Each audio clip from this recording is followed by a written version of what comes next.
E aí, gente, ética e lucratividade, será que são realmente incompatíveis? Acho que a gente já aqui deixou um pouco claro que não, né? Uma empresa, como é que ela, se ela quer ter lucro, dá para ela cuidar do bem-estar dos funcionários? Eu acredito que sim. A gente pode ter uma conduta correta como empresário, mas também ensinar também, de certa forma, educar o empregado a ter condutas corretas, não só na empresa, mas na sociedade. Por exemplo, no Brasil, você tem uma prática comum do empregado, é que quando ele sai de uma determinada empresa e vai para uma outra empresa, ele fica um tempo sem assinar sua carteira de trabalho e continua recebendo lá o benefício do governo. Por outro lado, também você tem práticas que não são práticas corretas por parte do empregador. E eu repito, assim, a ideia como um todo é também valorizar o coletivo, entender que o coletivo também faz parte disso. As relações hoje, ainda mais na área onde eu atuo, que é consultoria de empresa, essa relação profissional, ela também se dá muito com base em confiança. Então, o serviço tem muito dessa questão. Eu vou em determinado profissional porque eu tenho confiança nele. Então, porque não é confiança, é a questão ética, né? É a questão que em determinados momentos ele não toma determinadas decisões porque aquilo ali vai, de certa forma, macular a sua imagem, o seu serviço, o seu produto. Então, eu penso que a gente tem que pensar também nas pequenas coisas, no dia a dia. Se não está funcionando na prática, se implante um código de conduta ético-moral, se chame lá do que for. E se também não funcionar, comece a punir, porque quando você tem também o exemplo da punição, você consegue também normatizar isso de uma forma mais adequada no dia a dia. Eu penso dessa forma, sim. A grande questão que eu coloco, né, e o Wagner citou o Marx, né, que o trabalhador faria a revolução, enfim, falando sobre a lógica do capital. É interessante que o capitalismo prevaleceu, né? Está aí a queda do Muro de Berlim, que coloca isso, a perestroika na antiga União Soviética, colocando com muita clareza que o capitalismo ele sobreviveu, mas ele não sobreviveu porque ele só era excludente. Ele sobreviveu porque ele foi tecnologicamente progressivo, ele nos deu conforto, ele nos deu, supriu necessidades, supriu demandas e se reinventou. Quando se reinventa, nós chegamos exatamente a essa discussão para falar hoje com muito mais transparências, porque parece que as empresas hoje se tornaram mais éticas, mas na realidade hoje nós temos um acesso maior a esse número de informações. E grandes empresas, na realidade, criam grandes empreendedores, grandes visionários, porque justamente elas valorizam as pessoas que são chamadas hoje de talento, né? E também estamos no século do conhecimento. Como é que você vai falar de organização sem falar desse DNA, do valor que eu agrego àquilo que eu estou fazendo?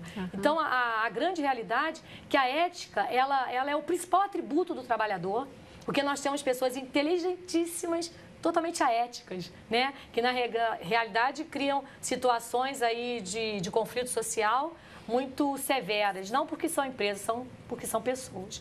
E a questão também que nós já também debatemos sobre a falta de liderança.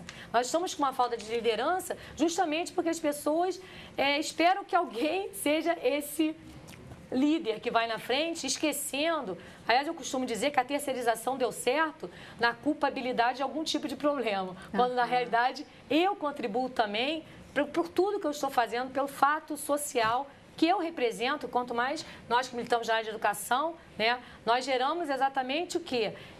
Gestores que realmente tenham um alinhamento no seu discurso, né? Que coloque a ética como uma prática corporativa, porque ele é um gestor de uma corporação, não pode ser dissociado.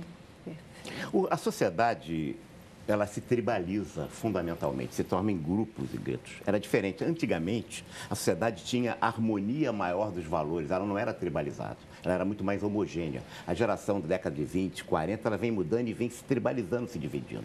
O que as empresas fazem hoje nos seus processos de seleção é exatamente atender, no recrutamento e seleção, a tribalização que existe na sociedade. Então, ela busca iguais, ela busca pessoas semelhantes. E aí você vai transformando pouco a pouco as organizações e os outros excluem. Ela não defende, ela não faz pelo mérito, ela faz pela atitude. Tem o perfil da empresa, veste a camisa. Qual é aquele grupo de pessoas, que estou falando no mundo inteiro, elas aqui no Brasil também.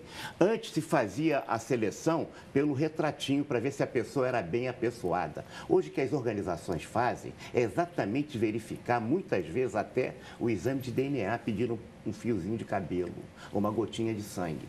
E a gente está achando que as organizações estão sendo mais éticas. Então, a seleção se faz hoje por seitas. Quando você faz seleções por tribos e vai colocando pessoas afins, iguais, semelhantes, você está com isso distorcendo o conceito de família, a participação nas sociedades comunitárias, a participação na igreja. Vem o trabalho voluntário, espontâneo, obrigatório na empresa, que substitui o papel das outras comunidades, e a pessoa vai restringindo o seu universo ao próprio trabalho. E aí a organização se transforma em feita. Nós estamos deificando o trabalho, constituindo organizações que são cada vez mais seitas de adoração àquela empresa, a tal ponto que um camarada que trabalha, vamos dar um exemplo, numa determinada fábrica de refrigerante, não bebe o refrigerante dos outros com medo de algum colega chegar na casa dele e ver que ele está tomando aquele refrigerante. E aí começa a se repetir no mundo do trabalho exatamente as relações que eu não posso, no Comando Vermelho, entrar de camisa vermelha no morro pertencendo ao ADA. Quer dizer, nós estamos tribalizando as organizações no processo de seleção. E isso dá com que, excluindo os outros. Portanto, o que existe é um processo de... Agora, acharmos que a sociedade e o mundo sempre evolui à frente é um equívoco. O que a história nos ensina, esse foi o grande erro de Marx, é achar que a história evolui. O único que, se existe alguma lei da história, é a decadência. Eu penso que a gente abre as discussões e debates até para falar de ética é exatamente para evitar que essa tendência radical ou essa realidade que eu tenho que admitir que você sinaliza, né, e que acontece num grupo de empresas, de segmentos e de pessoas, que ela se estabilize e que ela se estabeleça como uma norma para todas as pessoas. A minha esperança é sempre que nós possamos, pela reflexão, pelo pensamento, claro, pela mentalidade, mudança de mentalidade das pessoas, fazê-las voltar ao que eu vou chamar de veredas antigas, que elas possam voltar ao entendimento de que o ser humano, de que o próximo, ele é fundamental e que as empresas, elas só podem existir para gerar o bem da sociedade. Não nessa linha radical capitalista, que elas não se tornem esses nichos e esses núcleos, mas que elas se tornem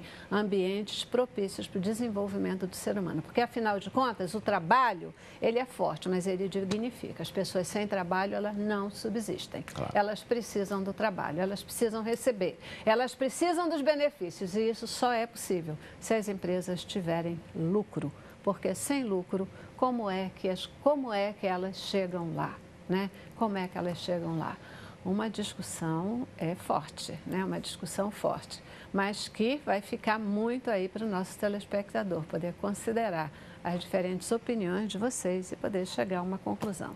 Eu já tenho que ir para o nosso último intervalo, vou dar a nossa paradinha agora, mas eu volto já ainda para as nossas considerações finais. Eu ainda vou querer te ouvir sobre o seguinte... Nós não estamos com discordância não, hein? Não, eu até entendo que não, você só é radical numa linha. Não, eu sou radical porque eu vou à raiz das coisas, não porque eu sou obtuso. É radical no sentido de ir às raízes, à origem das coisas. Eu só quero deixar claro que quando você está radicalizando, essa não é a totalidade do universo daquilo que você está radicalizando. Você está, sim, explicitamente